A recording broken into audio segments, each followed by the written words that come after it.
Olá, doutores e doutoras, meu nome é Gilberto Melo, eu sou advogado e vou conduzir hoje aqui no podcast da OAB Cascavel Paraná uma conversa com a Comissão de Métodos Adequados para Tratamento e Resolução de Conflitos de Cascavel. Oi, Mário, presente, espero que tenha falado correto dessa vez, eu quase sempre me confundo. Boa tarde, tudo bem? Boa tarde, Gilberto, foi perfeito. É exatamente isso que a gente faz. Essa comissão estuda métodos adequados para tratar conflitos e também para solucionar, resolver. Porque nem sempre nós conseguimos resolver todos os conflitos, mas com todas as ferramentas que nós temos, nós conseguimos dar um tratamento muito mais humanizado para que esses conflitos, se necessário for, sejam solucionados pelo judiciário. Ótimo. A gente está aqui com a especialista em direito sistêmico, a doutora Alessandra Volkmann. Boa tarde, doutora, tudo bem? Boa tarde, doutor. A gente também está com o doutor Fernando Duarte, que vai falar com a gente hoje um pouquinho sobre justiça restaurativa. Tudo bom, doutor? Boa tarde, Gilberto. Tudo bem? A doutora Ana, que também vai falar sobre direito sistêmico, né, doutora? Tudo tranquilo? Tudo em paz? Tudo bem, boa tarde, tudo bem. E a doutora Marion Salvati, que vai falar sobre práticas colaborativas. Boa tarde, uma alegria. Boa tarde a todos. Estamos compartilhando um pouquinho aí do nosso conhecimento. Que ótimo, fico muito feliz. Tenho por essa comissão, faço parte dela também, né, um carinho especial. E espero que a gente possa tirar hoje daqui o melhor resultado para todos nós e para os colegas que vão assistir a gente dentro da comunidade do direito e fora da comunidade do direito também. Vou começar com a fala da nossa presidente, né, que já fez uma pequena introdução sobre a nossa comissão, e gostaria de saber de você um pouco sobre... Nós já tivemos uma outra fala com outros colegas que falaram sobre outros temas, né? Então, sobre os temas que nós vamos trabalhar aqui, que são as práticas colaborativas, o direito sistêmico, a justiça restaurativa, qual que é a pincelada inicial que você gostaria de dar para a gente? O que isso está contribuindo com o direito? Essas práticas hoje contribuem com o direito individualmente, de uma perspectiva um pouco mais geral? Na verdade, Gilberto, quando a gente fala de uma comissão multitemática como é a nossa, a gente possibilita, é muito interessante que a OAB, essa casa, tenha aberto espaço para que a gente trabalhasse todas essas alternativas, porque essa comissão traz para os advogados novas possibilidades. Os advogados precisam entender que hoje o judiciário não é a única porta que eles têm para bater para resolver um problema. Na verdade, é muito importante que os advogados tenham contato com outros métodos de solução de conflitos, além do processo judicial, né? A gente, nas conversas de comissão, a gente sempre acaba falando, você sabe, porque você faz parte da nossa comissão. Sou conciliador. E ativamente, né? E a gente sempre termina falando o quanto a gente sente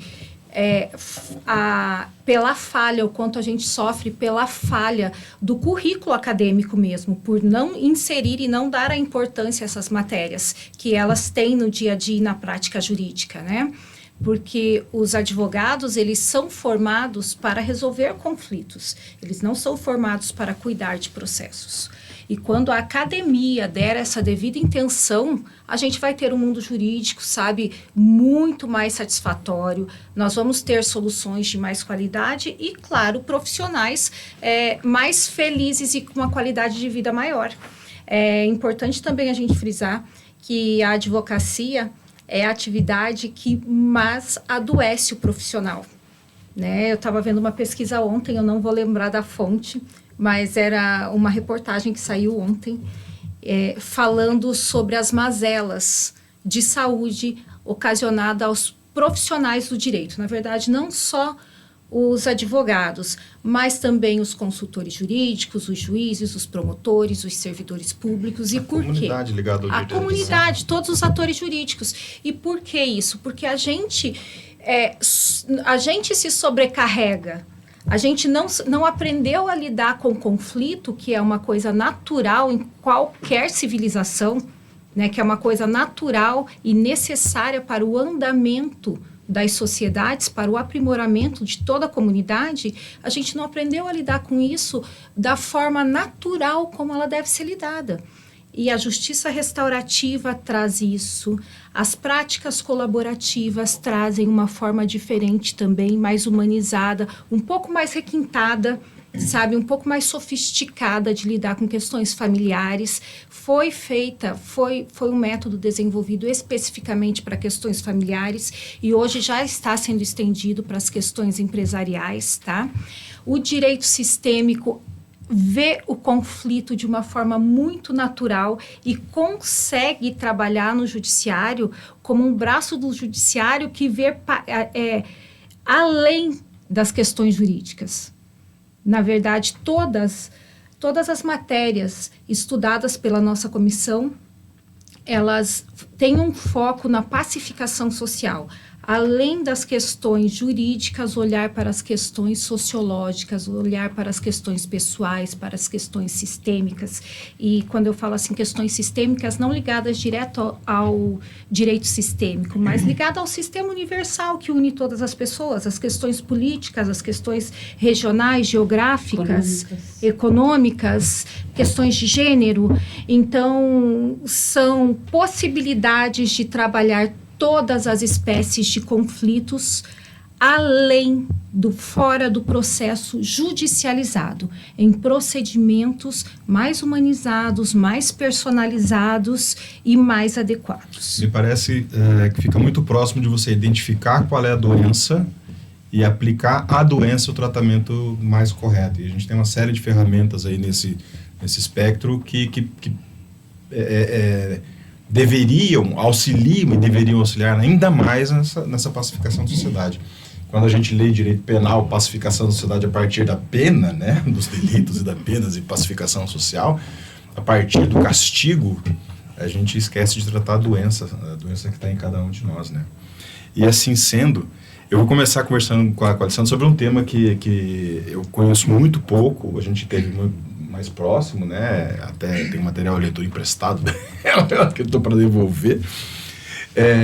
Mas eu gostaria... Nós já estivemos juntos em palestras suas, onde a gente falou sobre comunicação não violenta e sobre direito sistêmico. Como é que você enxerga o direito sistêmico trabalhando e processando o espaço do direito, né, para tratar as pessoas? Usando esse espaço para tratar as pessoas, a partir dessa identificação, né, da necessidade individual. Então, o direito sistêmico, ele tem como base, né, as constelações do Bert Hellinger, mas hoje nós podemos falar em pensamento sistêmico. Que quando eu tenho este pensamento, esta postura sistêmica diante daquela situação, daquele conflito, né, e muitas vezes eu digo delito. Quando eu uso a palavra sistêmica, para que as pessoas nos entendam, a etimologia dela é usada em que sentido aqui? Eu olho para você como um todo. Eu sei que você é uma pessoa que traz com você todas as histórias também dos teus antepassados, né?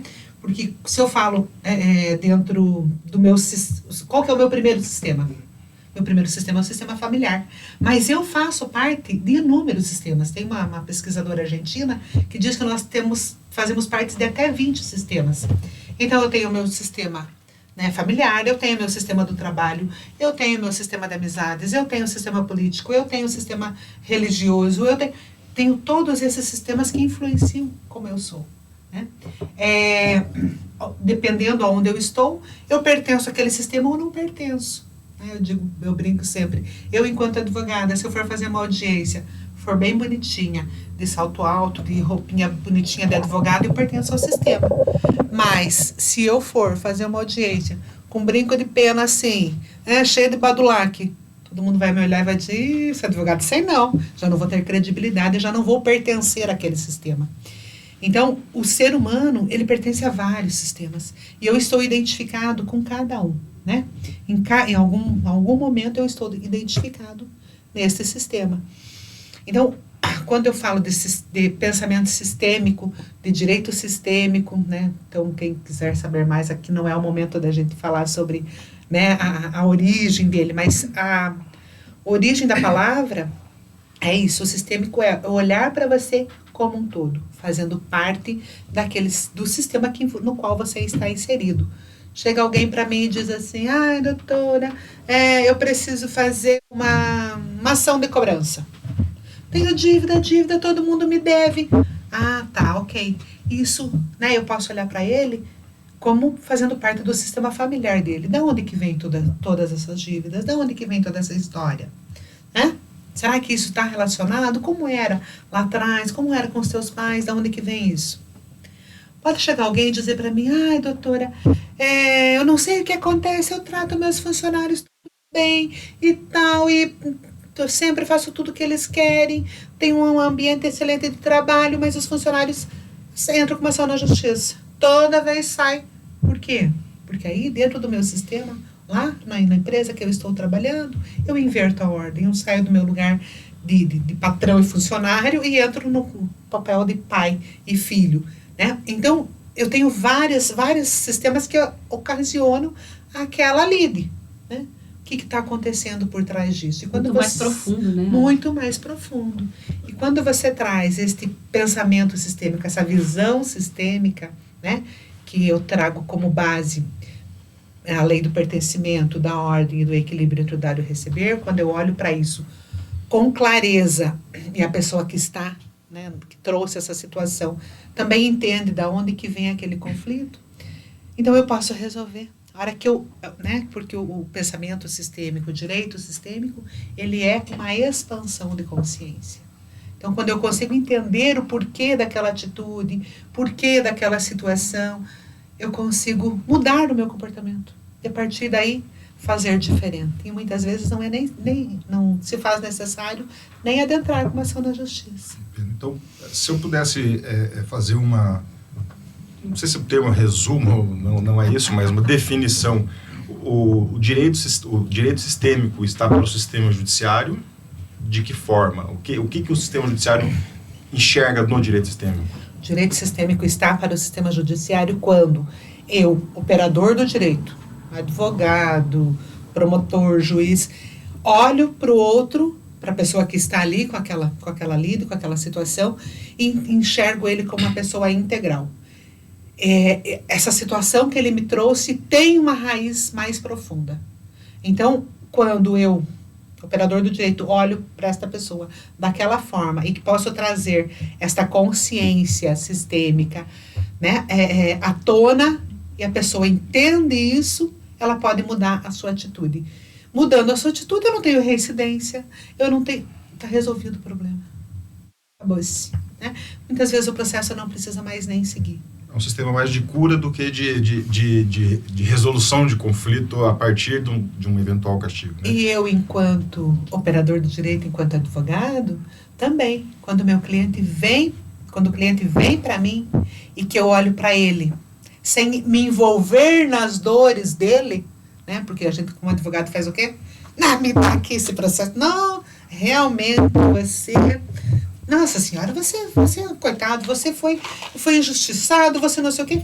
Pego aquelas dores dos meus clientes, tudo, trago para mim. E deixo que eu vou na luta. O que eu faço? Eu enfraqueço meu cliente, eu adoeço, né? Porque aí eu tenho acabo tendo um filho, acabo trazendo para mim essa situação, eu já tenho meus problemas. Se eu for me envolver com o problema de cada um dos meus clientes, aí estou ferrado. Acaba interferindo, entrando em um sistema que não é o seu. Entrando num sistema que não é o meu. E tirando a autonomia e a autodeterminação do cliente. Exatamente. E eu deixando por muitas vezes... o meu cliente fraco. Muitas vezes, em muitos anos que eu advoguei, eu fiz essa absorção de maneira tão equivocada e me sobrecarreguei. E o duro é a gente imaginar que quando a gente faz isso, a gente está fazendo o bem para o cliente, né? Sim, é cheio de boa intenção, Não é esses comportamentos viciosos que aqui a gente está colocando nessa mesa como um vício de atuação dos advogados, eles não são vícios de má intenção. Todos na boa consciência. São todos de boa consciência. Olha, o pensamento sistêmico, as práticas colaborativas, a justiça restaurativa está para o direito como a teoria da evolução de Darwin está para a biologia. A teoria da evolução. As espécies precisam se adaptar para que consigam viver em um ambiente mais ecológico, mais saudável, né? Nós, advogados, nós, atores do mundo jurídico, precisamos nos adaptar. É a evolução da espécie. A gente precisa evoluir. A gente, do jeito que está, não dá. Porque essa formação da escola bélica, da qual a gente advém, ela não tem que existir mais. Não Nós tem já mais temos, espaço nesse mundo esse é o pra nosso ela. moto. Exatamente, não tem espaço. A nossa comissão está mostrando isso há anos, né? Exatamente. Eu tenho muito orgulho de ter começado e assim, visto que depois, vindo para as práticas colaborativas, que é talvez o método menos conhecido entre nós, a justiça restaurativa, as práticas, e a gente adequar isso à nossa própria vida, né? No dia a dia, não apenas nos casos com os clientes. Isso é maravilhoso, porque essa escola, ela já está desatualizada. Já. Pois é. A gente precisa se reformular, Depois né? a gente vai falar Enquanto mais com a Ana sobre esse direito sistêmico. Ana, você. Vou passar, vou conversar com o Fernando. O Fernando ele vai falar pra gente de uma novidade na época para mim. Nós não fizemos curso juntos, né? Não, mas nós tivemos... eu não me formei em justiça restaurativa, é o que faltou um pouco Não, mais. justiça restaurativa não, eu fiz conciliação na época. Mas... De mediador você fala? É. Não fizemos de mediador juntos. Então, quando eu cheguei no fórum, né, eu descobri para fazer o curso de conciliador há 1900 em Guaraná com Folha, eu descobri um espaço que era da justiça restaurativa. E apareceu, nós fizemos os primeiros círculos de justiça restaurativa ali dentro do curso, e eu tive uma impressão muito boa, né?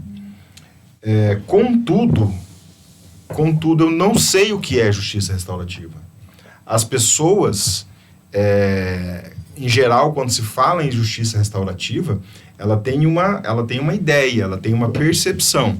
Então, é um método multidisciplinar, né, que utiliza uma série de outros profissionais para o além do direito, né, que atende jovens ou não em situação de risco, infração, enfim. Mas eu vou te perguntar do mais fundo poço da humildade possível, se é que eu tenho algum. Você pode dar um conceito melhor do que de fato é a justiça restaurativa? Como é que ela alcança a sociedade? Como é que as pessoas podem fazer o uso dela e como é que isso atinge a gente de uma forma mais objetiva? Eu diria assim que a justiça restaurativa ela acaba trazendo para as pessoas, os atores daquela situação que está sendo analisada, ela acaba fazendo uma situação que a gente comenta muito, que é a troca de lente. Nada mais é que pegar aquela situação e aquele fato que aconteceu e demonstrar para os envolvidos, um exemplo, se eu tiver uma situação com 3 pessoas, demonstrar para a primeira pessoa que está às vezes reclamando ou interagindo ali, e tentar demonstrar para ela que a outra pessoa viu a mesma situação de uma forma diferente. Ou seja, de 3 envolvidos, um começa a entender por que o outro viu aquilo, então acaba entendendo por que gerou aquele conflito. Então, quando eu consigo perceber, por exemplo, por que a Marion agiu daquela maneira comigo e por que eu agi de tal forma com a Mari, eu consigo perceber que nem sempre eu estou com a razão. E daí nós utilizamos também ali na justiça restaurativa o objeto da fala. Que muitas vezes, Gilberto, e aí a Marion usou bem ali o exemplo que nós tivemos de uma escola mais combativa. Então a gente aprende a fazer umas petições, o seu direito, mas normalmente a gente está sempre lembrando do direito do nosso cliente.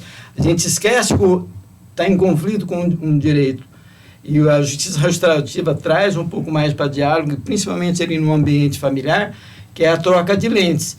Eu acho que eu estou com a razão, mas quando a Marion, quando eu paro e escuto por que a Marion agiu daquele jeito comigo, eu começo a enxergar o mesmo fato que eu achei que eu estava com a razão, mas daí eu olho e falo, eu posso até não dar a razão para a Marion, mas aí pelo menos eu faço uma análise no meu interior. E eu também aprendo que não é só eu que falo. Ela tem o direito de voz, a Mari tem o direito de voz, todos ali os participantes. E uma coisa muito interessante que eu acredito que tem na justiça restaurativa, assim como na conciliação e mediação, que é a situação de quem participa tem aquele ato voluntário. A partir do momento que, por alguma situação, eu entender que estiver participando e eu entender que eu não estou bem, não me satisfaz aquela situação e eu quero interromper, eu comunico à pessoa que está gerenciando, administrando ali a justiça restaurativa. Naquele momento eu tenho diálogo aberto com ela, explico qual é o motivo que eu não quero mais participar e é respeitada essa minha vontade. Então, assim, eu acredito que a justiça restaurativa é uma nova ferramenta, como a Mari comentou agora há pouco, essa nossa comissão ela é bem multidisciplinar, traz várias situações, várias realidades para solucionar alguns conflitos, principalmente no ambiente familiar, no ambiente de vizinhos. Hoje em dia está um pouco mais dinâmico. A Mari, às vezes, tem alguns exemplos mais práticos para nos trazer. Eu estou um pouco afastado da justiça restaurativa e peço ajuda aqui para a nossa amiga Mari para dar uma complementar nessa fala. Fica uma pergunta que acho que talvez seja uma pergunta dos outros colegas advogados, né? Em que momento eu vou usar a justiça restaurativa? Eu, como advogado, estou numa situação lá com o meu cliente e digo, olha, eu acho que pode ser uma boa justiça restaurativa. É só pedir para o juiz? Juiz, eu quero a intervenção da justiça restaurativa? Eu posso dar um exemplo, que eu tenho um caso bem peculiar, onde tentamos fazer um acordo na vara de família, foi uma audiência de mediação, e as partes chegaram com muito pouca explicação até pelo mediador, que haveria essa possibilidade, mas eu já havia adiantado à minha cliente que teria essa condição de ir para a justiça restaurativa, e eles chegaram ao consenso na audiência de mediação que poderiam se submeter à justiça restaurativa, aos círculos de paz, né, que chamam. Então, eles já fizeram o primeiro círculo, um casal que tem, assim, extrema dificuldade de diálogo, extrema dificuldade, e isso afeta a criança de 4 anos, então é uma situação muito dolorida, e eles se abriram a essa modalidade, e está sendo um sucesso. Então, na própria audiência de mediação, foi feita a oferta, em rasa pela mediadora, mas eu já havia explicado e eles aderiram. E o processo continua agora, foi para a justiça restaurativa, eles abrem, né, conclusão e eles marcam as sessões e eu estou acompanhando. Eu, como conciliador, indiquei várias vezes, né? Mas acho que é bem eficaz. Mas nós que somos já desse ambiente, para a gente não fica tão difícil. Mas para o advogado que é leigo nesse nosso campo, talvez nesse espaço, né, que nunca utilizou, ou que ainda está amarrado aos grilhões da luta e da guerra e da briga, né, em que momento será que vai ser a virada de chave para ele entender o cliente dele? Na verdade, eu vou voltar naquela fala do início. O advogado tem que entender que ele é um solucionador, que ele foi contratado pelo cliente para solucionar uma questão, e ele vai entender, procurar conhecer todas as ferramentas disponíveis e aceitas juridicamente para ele resolver essa solução, que não é só o processo judicial. Na verdade, o processo judicial é a última via a ser buscada por um advogado hoje.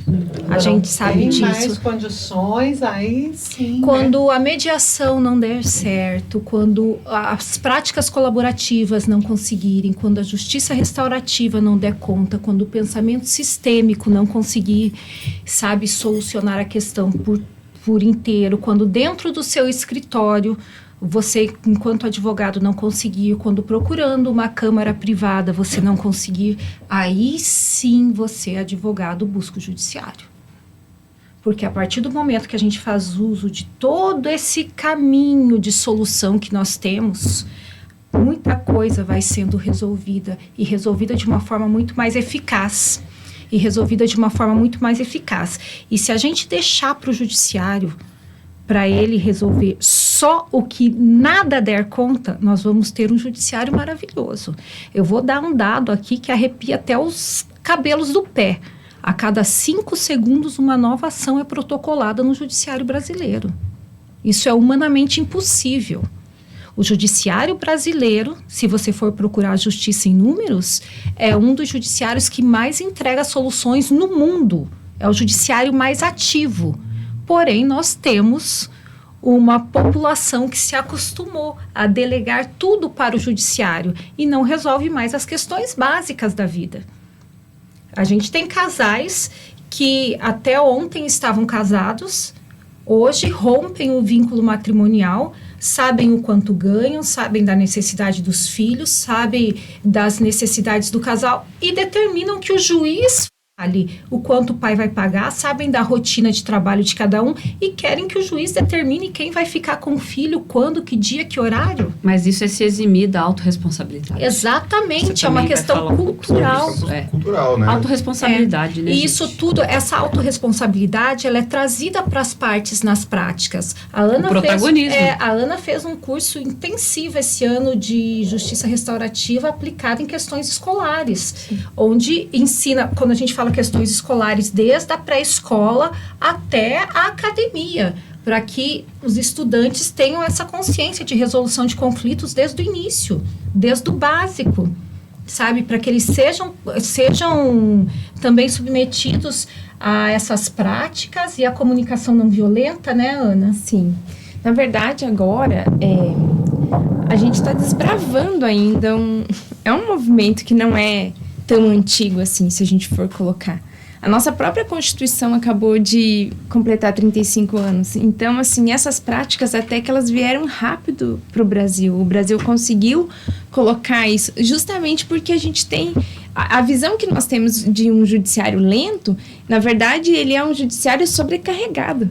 E ele é sobrecarregado por quê? Então, a gente tem que voltar lá na autorresponsabilidade. Porque as pessoas realmente não querem resolver. Elas sabem que se levar ali, empurrar um pouquinho no judiciário, ela vai demorar para resolver e aí ela vai resolvendo outras coisas. E elas estão optando pelo judiciário não porque ele é uma última forma, e sim porque eles estão vendo uma forma de protelar, muitas vezes, problemas. Não entrar em contato com aquilo que às vezes é uma dor, às vezes é que você não quer encarar, porque Sim. você não quer mexer. Terapia é um ato de coragem, tá? Quem foge da terapia, quem não consegue ir para terapia, é porque a pessoa já está tendo problema. Porque eu falo, na terapia, você vai abraçar a tua sombra. Você não vai abraçar o teu lado bom. O teu lado bom ele já está ali, né? E quando a gente usa esses processos, é importante falar que tanto a JR quanto o direito sistêmico surgiram de juízes. São movimentos que começaram dentro do judiciário. Nós, enquanto advogados, abraçamos essas causas e começamos a lutar junto. Mas nós não fomos os formadores disso. Foi justamente porque nós fazemos parte, mas nós não fazemos parte do poder judiciário, né? A nossa casa é essa aqui. Eu sempre falo, gente, precisamos lembrar que a nossa casa é a OAB e que nós somos auxiliares no processo, somos indispensáveis, sim, mas podemos adotar outras práticas. Isso não significa que o seu cliente, quando chegar lá na sala, você vai constelar o cliente. Não é isso. Isso até é proibido, tá? Até porque é uma postura, né? No direito sistêmico, usar as técnicas da constelação. Exatamente. Outras técnicas. Isso inclusive, conversou com o Dr. Sami. Por exemplo, um psicólogo, se ele é constelador e psicólogo, ele não atende a pessoa nas duas frentes. Nós, é a mesma coisa. Se eu constelei um cliente, eu não vou atender esse cliente do ponto de vista judicial. Porque eu já estou impedida. Isso é básico no Estatuto da OAB. Então, as pessoas começam a achar que a gente vai misturar as coisas. Não, é uma postura, é uma nova forma de olhar, é uma forma muito mais madura, que traz a autodeterminação, né, como foco. Você criou o seu problema, eu estou aqui te auxiliando, mas eu não sou responsável por esse problema.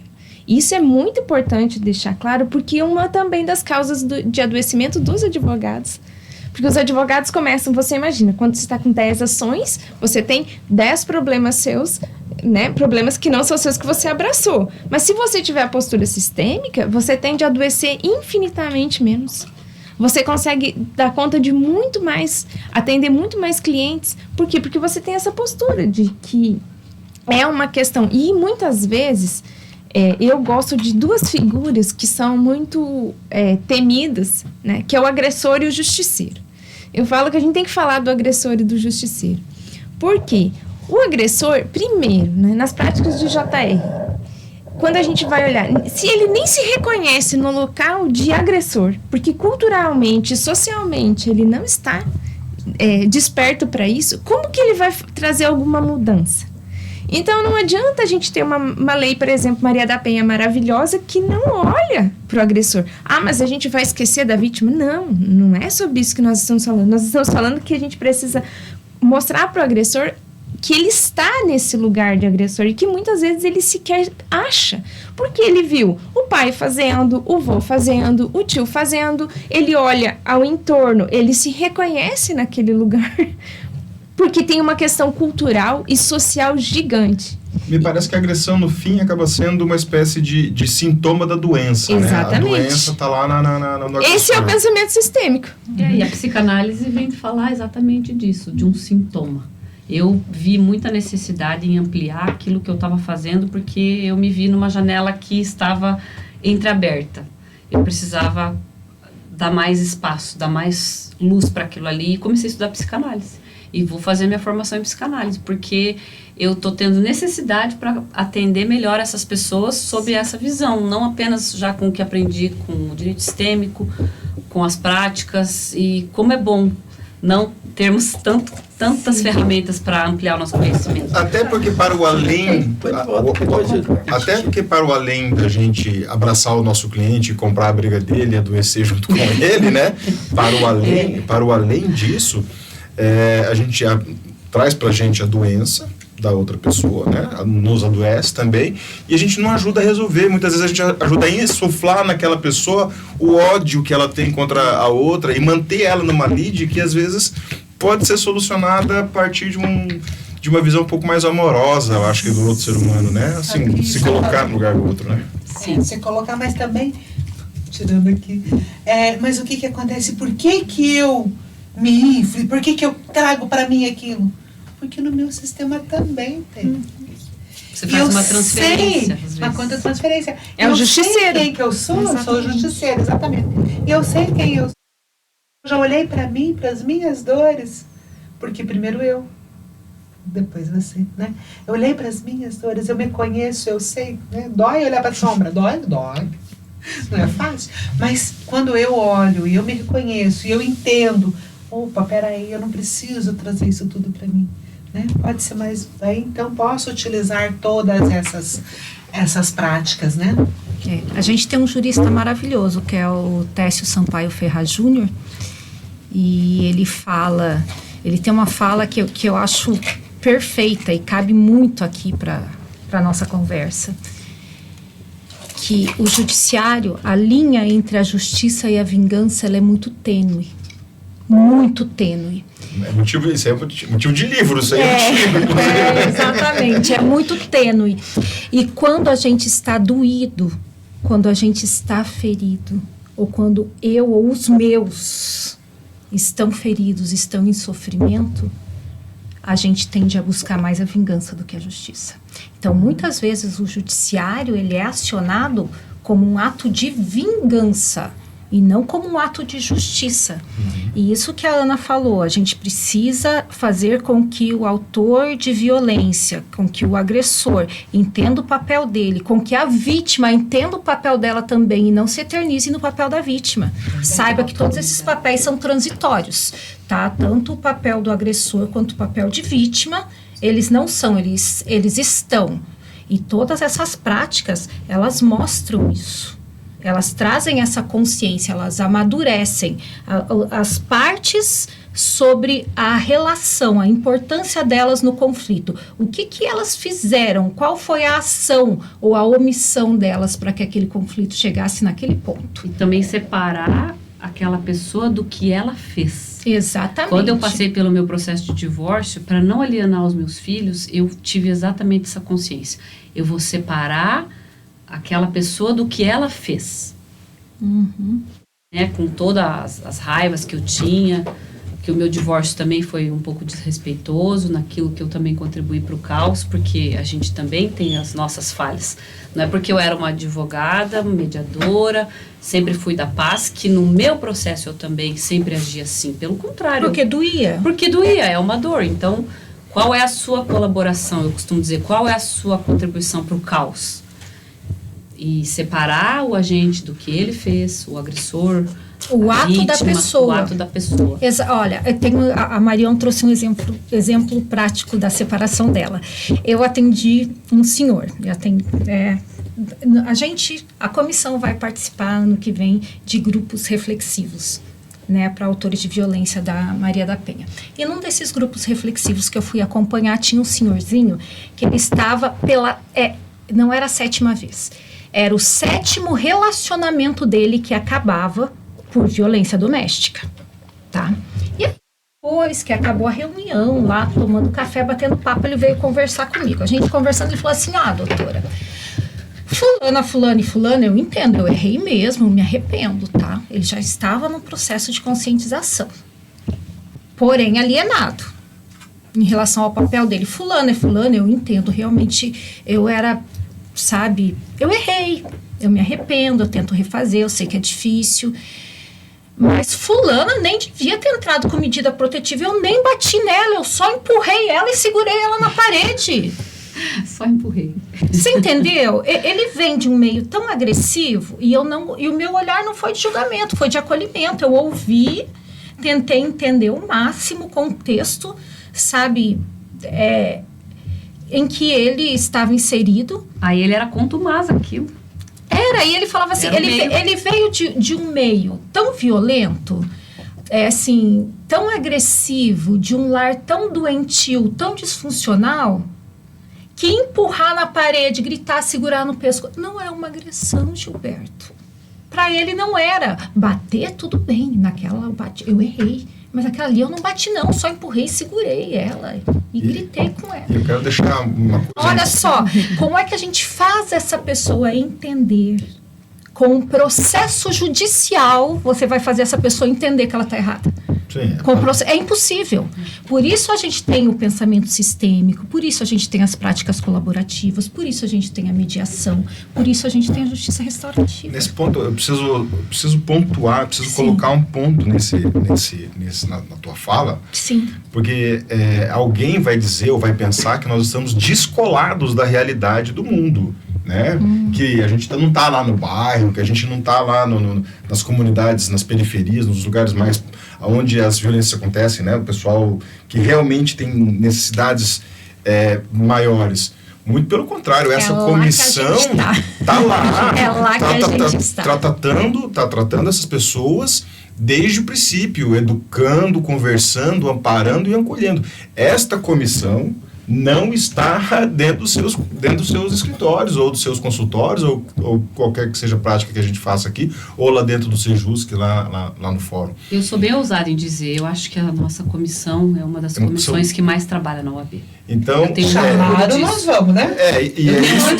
Eu precisei pontuar, Mário, porque assim, a gente está falando, de teoria, claro, mas todas elas são praticadas por nós, por cada um de nós. São vividas, nós experienciamos o que a gente fala. Então, nós não estamos descolados da verdade ou do mundo para dizer o que a gente está dizendo. A gente fala com convicção e fala com certeza do que sabe do que está falando. E uma coisa importante que a gente tem que pensar na reincidência da vítima. Porque, às vezes, quando a gente está falando sobre isso, e até hoje a gente tem um questionamento por parte do direito sistêmico em relação às vítimas. Na verdade, o nosso olhar para a vítima é de muito acolhimento e de tentar fazer com que essa pessoa perceba aonde que ela está se conectando com esse processo de violência para que ela não retome esse lugar. Porque senão, ela troca de marido, mas ela não troca de marido.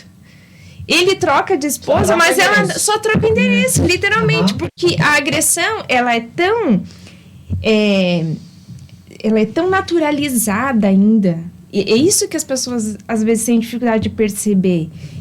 Quando as pessoas falam que é mimimi, é uma forma de naturalizar a violência. Eu estou diminuindo aquilo para que isso caiba ainda na sociedade. Então, quem está sendo questionado acaba se sentindo fragilizado, porque acaba recuando quando é ridicularizado em público.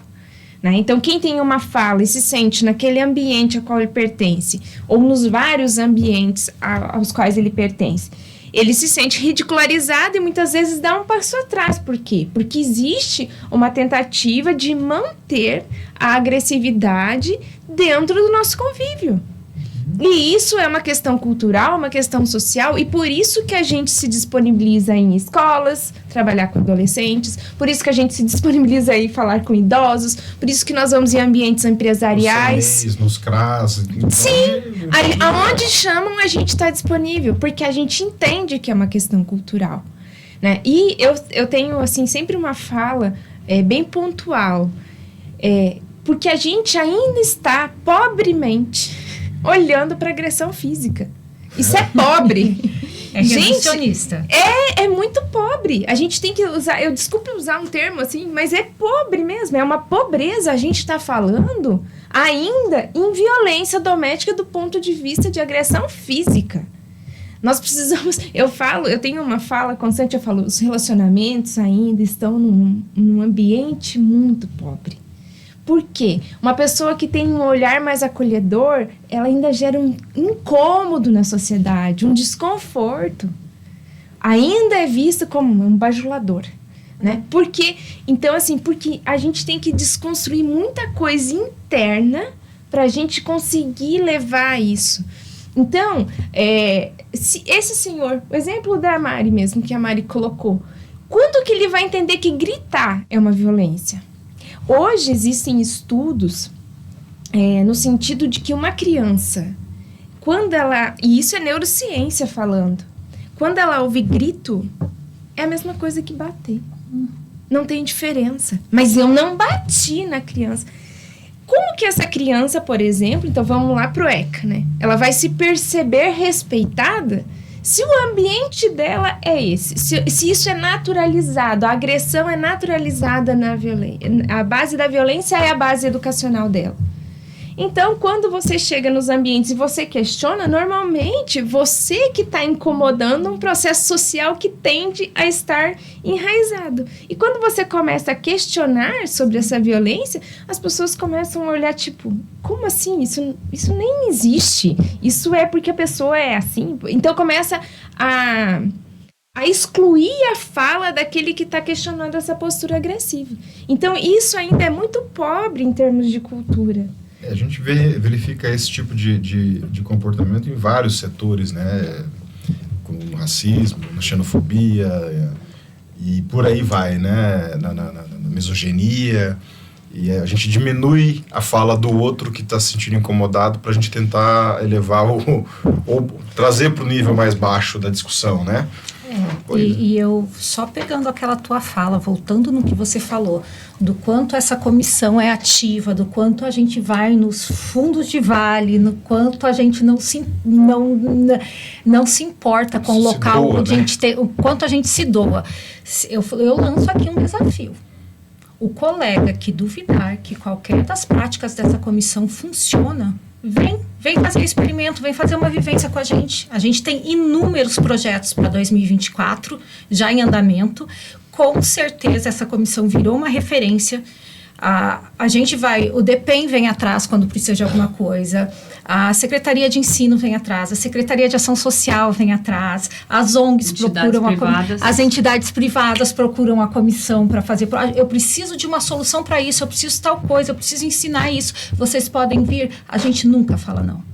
A gente divide a comissão em 10 pedaços para estar em todos os lugares. E se alguém duvidar que alguma dessas práticas funciona, vem com a gente em 2024, vem experienciar, vem viver o que a gente vive. E precisamos, porque o nosso trabalho, eu costumo dizer assim, que como é bíblico, a seara é tão grande e os trabalhadores são tão poucos. Exato. Então, nós precisamos desse reforço, que esses colegas que nos ouçam hoje possam... eu penso assim, acho que nós você estamos disponíveis a acolhê-los. Acolhê-los e eu acho assim, você nasce meio mediador, meio conciliador, meio sistêmico. Não é uma coisa que você vai estudar um conteúdo e daí você vai se transformar, né, Fernando, num restaurador. Né? Num restaurador, num mediador. Acho que a gente tem que ter uma vocação, uma veia, mas... o nosso trabalho junto ao meio acadêmico, gente, ele é muito importante. A gente tem feito também isso, não o quanto a gente gostaria, mas o meio acadêmico é lá que eles estão, é lá que a gente precisa também que os nossos esforços cheguem até o MEC, para que essa grade se amplie. Porque a carga horária que eles têm das matérias de mediação, ela é muito ínfima hoje em dia. Então, eu só faço esse gancho São também. 2 aulas por semana só, né? Gente, assim, ó, e eu... Um único semestre. E as entidades abrindo para a gente falar, eu apresentei as práticas lá para o pessoal da Univel, foi muito legal e os alunos fizeram um trabalho sensacional. Então, assim, é trabalho de formiga, nós somos vanguarda. Nós somos vanguarda e somos transformadores de uma cultura e de paradigmas, a gente sabe disso. Mas a gente precisa de mais esforços e mais reforços também. Se eu puder contribuir com a tua fala, nós temos... Sempre. Nós temos um hábito, eu acho que é do ser humano isso, né? Nós nos formamos, nós nos profissionalizamos e a profissão passa a ser uma ferramenta, a gente instrumentaliza ela, né? Então, o mecânico conserta carro, o médico conserta gente, o engenheiro constrói casa e o advogado briga. Não, aqui não, né, Gil? Tá calmo, guria, que eu já chego lá. Então, a gente tem uma ferramenta, o advogado coloca o vademecum dele debaixo do braço e vai pro fórum pensando, vamos lá, eu tô aqui para solucionar o problema do meu cliente. E o que nós fazemos é justamente dizer para ele, para esse nosso colega que instrumentaliza o trabalho, que há mais por trás do direito do que meramente sair por aí dando chibará e vazar. E eu vou processando. E eu vou pro autoral. Quando você entra com um processo, eu tenho que resolver o problema dela, a gente vai entrar com processo judicial, eu estou adicionando um problema na sua vida, porque, gente, um processo judicial é um pepino do caramba. Então, é difícil para qualquer pessoa. O convite é justamente para desinstrumentalizar um pouco, ou afiar um pouco melhor o seu machado, ou descobrir que não existe só machado, né? Existem outras ferramentas que também podem ser utilizadas. E a gente tem uma caixa cheia de ferramentas aqui disponível para ser usada. Né? E nem tão cortantes assim, né? Mas o que a gente está falando aqui é interessante que as pessoas entendam que a gente não está falando que essa comissão e os temas são a panaceia para todos os males da humanidade. Algumas pessoas não são mediáveis, algumas pessoas não são restauráveis, algumas pessoas não são colaborativas, algumas pessoas vão precisar que um terceiro decida a vida delas. Infelizmente. Mas a gente tem um percentual bastante grande que pode ser resolvido Exatamente. Então, a gente não está aqui falando mal do judiciário, muito pelo contrário. E quando eu falo do autoral, eu nos workshops que eu fiz para os síndicos, porque outra comunidade que precisava entender que existia um outro jeito de resolver as coisas. Quantas demandas nós vemos no direito imobiliário por causa de conflitos entre moradores, síndico, fornecedores. Então, quando a gente fez, né, Mari, esse trabalho tão legal que rendeu, assim, muito conhecimento nesse meio e num grupo, eu participava num grupo que tinha 175 síndicos e ali eles conheceram a Câmara Privada, eles conheceram o que era mediação e o moto desse material que a doutora Vanessa elaborou comigo foi justamente isso, que eu trouxe para o autoral, porque eu estava de madrugada um dia pensando em tudo isso e essa frase, ela colou em mim de menos ações judiciais e mais soluções consensuais. Isso. Então, eu colocava isso nas apostilas que a gente fazia workshop e nós não somos contratados para entrar com ações. A gente é contratado para encontrar uma solução. Exatamente. E nós temos aqui todos esses métodos. Então, que a gente se alicerce, se abrigue de cada um deles e tente cada vez mais. E dentro da nossa comunidade aqui, da nossa casa OAB, os advogados precisam saber que é possível um outro caminho. Mas aí a gente esbarra na questão dos honorários, que é um outro podcast que a gente pode conversar. Desse protelamento que existe em encontrar a solução esperando uma remuneração maior, achando que você protelar, a resolução vai te trazer mais dinheiro. Pelo contrário, é um engano terrível. É um engano terrível. E é engraçado que existe um mercado, se é que eu posso dizer assim, que me perdoe se a expressão não for tão boa, retroalimentando esse movimento de busca do judiciário já há muitos anos. Ele está praticamente profissionalizado. Você tem pessoas aí no mercado, são indicadores de quem está com problema judicial, que vai poder indicar para o advogado. Mas a gente vai continuar falando sobre esse assunto, porque eu quero inaugurar um tema aqui que a gente não falou ainda hoje, né? que a Marion falou bastante, muito bom, gosto muito. Agora, Marion, o que são as práticas colaborativas? Me explica para todo mundo, explica para gente, né? Como eu comentei antes, talvez esse seja o tema que menos as pessoas conheçam. E não é para menos, ele está no Brasil há 12 anos, gente. É muito pouco tempo.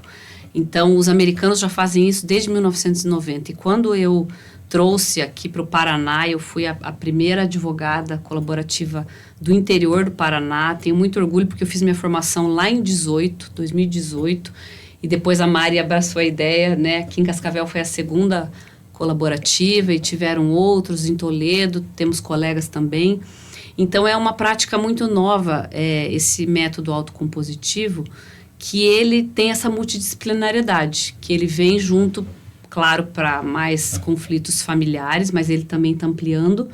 E na prática do direito de família, ele vem com o psicólogo junto, ele vem com o financista. Por exemplo, num processo de divórcio onde há uma partilha de bens vasta, as pessoas precisam de um financista para dar conta daquilo. As pessoas precisam do terapeuta. Então, todo mundo senta a essa mesa. Então, os americanos falam, né? É o kitchen on table. Aqui a gente vai conversar sobre tudo, na mesa da cozinha. Qual é o lugar que a gente mais conversa? Em volta da mesa. O que nós estamos fazendo hoje? Estamos em volta da mesa. Então, as práticas, elas vêm com esse consenso de multidisciplinarizar esse trabalho, aonde você não vai resolver lá com o seu advogado as questões jurídicas, aí você sai daquele ambiente e vai, então, para o terapeuta.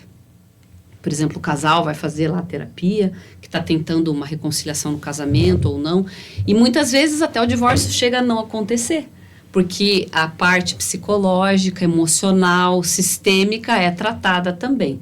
Mas eu creio que mais profissionais estão ainda nas formações, né, Mari, que a gente vê. Tem psicólogo, tem psicanalista fazendo, tem contador, vários profissionais, além dos advogados. E é uma prática que precisa ter realmente 2 advogados colaborativos formados pelo IBPC, pelo Instituto de Práticas, né, Mari, a qual nós somos formadas, temos essa formação, e eles podem, então, atuar em conjunto. Eu não posso, colaborativa, atuar com quem não é colaborativo dentro desse processo. Então, é algo fantástico. É algo que o direito empresarial tem abraçado, porque ele traz esse espaço do consenso, ele traz esse ambiente de não ameaça. Muito legal, porque quando você faz um pacto no processo colaborativo, você assina um termo de não litigância. É um pacto de não litigância. Então, nós vamos sentar aqui, tentar fazer aquele divórcio. Se não chegarmos a um acordo, a um consenso, aqueles advogados, aqueles profissionais, eles ficam impedidos, eticamente, e por esse pacto firmado, de continuarem, porventura, e entrarem depois com uma ação no judiciário, no litigioso. Então, esse pacto, ele traz uma segurança para essas pessoas, de que a outra parte não vai te processar. Não é bacana isso? Sim. Porque aí você vem para aquele acordo desarmado. Você vem para aquele acordo muito mais leve, naquele ambiente de consenso, com essa escuta muito amplificada. A escuta ativa, a comunicação não violenta, todos esses temas a gente traz também dentro das práticas. E agora tem o projeto de lei, né, 890 de 2022, do ano passado, algo muito recente, que já está tramitando no Congresso para fazer das práticas colaborativas oficialmente uma lei de métodos autocompositivos, incluindo também, né, na resolução 125, que hoje não tem as práticas como um método autocompositivo. Então, é um avanço, gente, gigantesco. Eu já estou atuando nisso há 5 anos, tenho há 12, 13 anos no Brasil. É uma coisa super nova, super recente, e eu conclamo a todos que nos ouvem que possam procurar saber, porque se você pegar 10 advogados, 9 não sabem, se não os 10... O que são as práticas colaborativas? O nosso meio está muito desinformado. Então, eu tenho feito realmente, com a Mari e com as outras colegas, um trabalho de formiga para que a gente possa disseminar esses conceitos e as pessoas possam entender. E aí, alguém vai me perguntar, poxa, Marion, mas e daí? Você vai ter que pagar o psicólogo, o contador ali, num caso, por exemplo, de uma dissolução de uma sociedade limitada numa empresa que envolva milhões. e você vai pagar o advogado e todos esses profissionais. Vai sair mais caro? Não, gente, não sai mais caro, porque você vai resolver. Você tem a multidisciplinariedade ali do atendimento, que é nessa mesa, todo mundo, mas você vai estar resolvendo naquele momento. Você não vai postergar isso para depois. E a gente sabe, dentro de todos os nossos métodos, se nós não resolvermos os conflitos sociológicos, o judiciário vai entregar só uma sentença. A gente quer entregar uma solução com os métodos, porque a sentença não vai resolver o conflito. Mas os métodos bem aplicados sempre resolvem o conflito, a demanda, a questão emocional, tudo aquilo que precisa. Então, como mediadora também, eu acho que tudo é válido e a nossa sede de formação, de informação, de aplicabilidade de tudo que a gente aprende, ela é muito iminente e a gente precisa, né, como eu falei, de mais pessoas se envolvendo, porque nós somos em muitos. Quantos advogados tem em Cascavel? 3.000. 3.000, gente. Nós temos uma população não mais do que 320, 30 mil habitantes. Agora pensa bem, a população estendida disso, né? Se você pensa que você tem maridos e esposas, companheiros e companheiros, você tem secretários, secretárias, você tem toda uma comunidade envolvida, você vai chegar a 7.500 pessoas com muita facilidade, Sim. né? E existe uma coisa interessante que me chama a atenção, Acho que você vai ter que o quanto nós todos, você começa com um curso como eu comecei, auxiliar de mediação. Curso de conciliação que eu fiz depois, mesmo curso, com a mesma carga horária. E agora já tenho protelado o curso de justiça restaurativa já faz um tempo, né? Você sabe a razão disso, o mestrado me tomou um tempo aí que não consigo. Mas a gente anseia por mais formação. Sim. A gente anseia por mais conhecimento. Somos imparáveis, eu acho. Nós vamos uma atrás da outra, né? Uma conversa com a outra. Uma conversa com a outra. Uma complementa a outra. Uma busca a outra. Quer se abraçar para quê? Porque você enxerga a sociedade sistemicamente.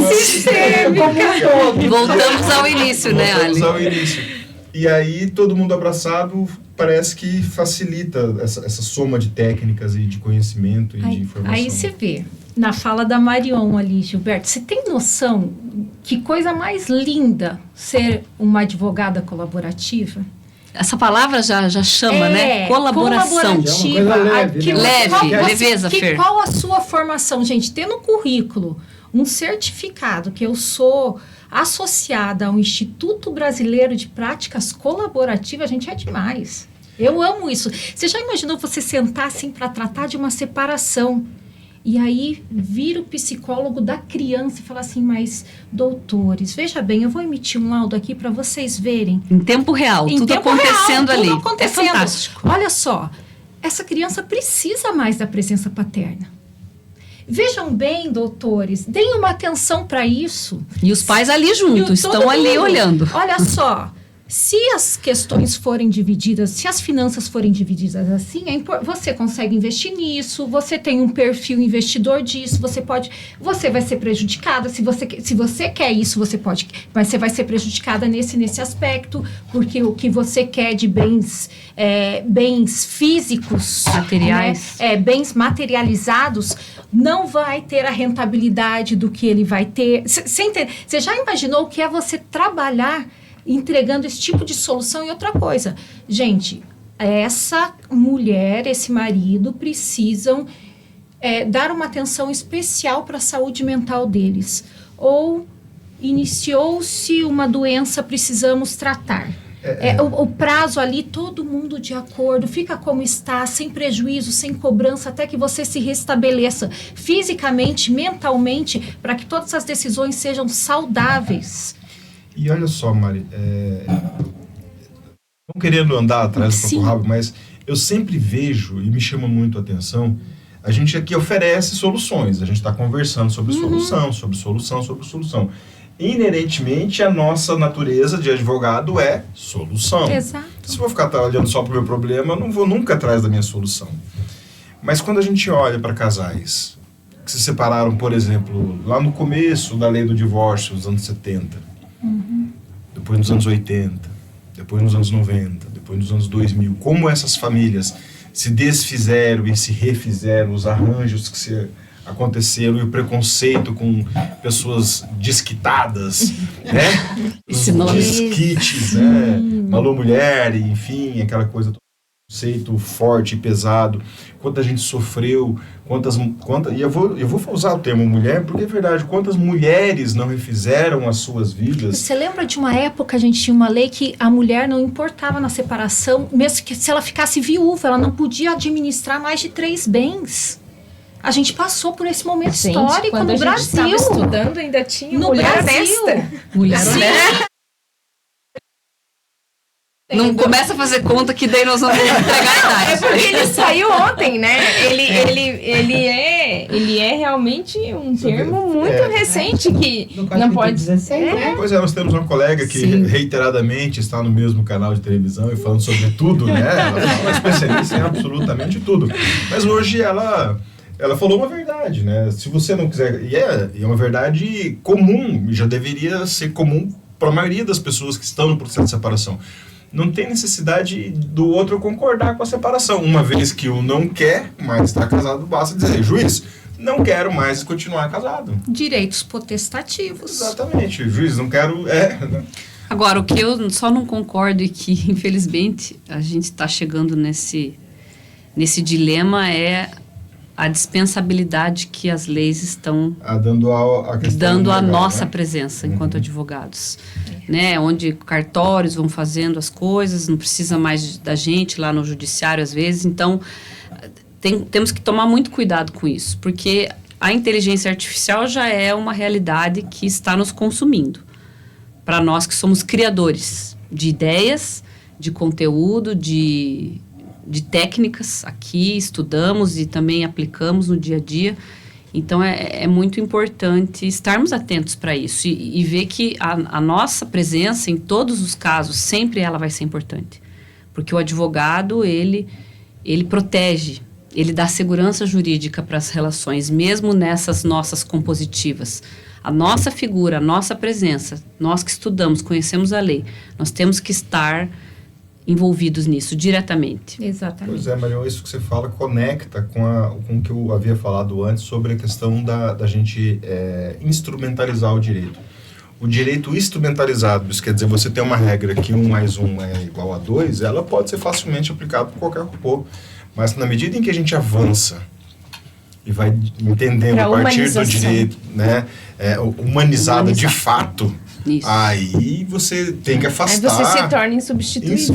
Porque a inteligência artificial nunca vai ser um ser humano. Eu falo assim, as pessoas estão muito preocupadas, às vezes, ainda em algumas formações.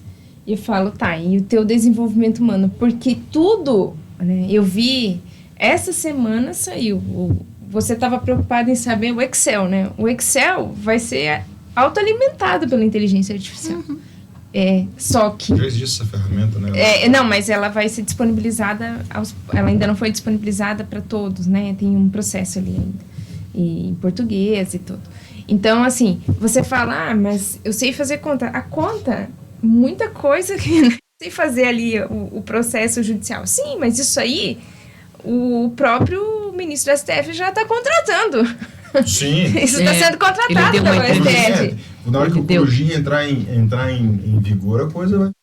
Agora, você sabe humanizar um processo? Exato. E essa que é a busca pela inteligência. Por essa inteligência que humaniza, que acolhe, que ouve, que sistematiza isso e nos enxerga mesmo como todo. Eu vejo você. E nas práticas a gente usa muito a analogia e também a metáfora da questão do iceberg. Porque o que foi que eu falo para os meus clientes?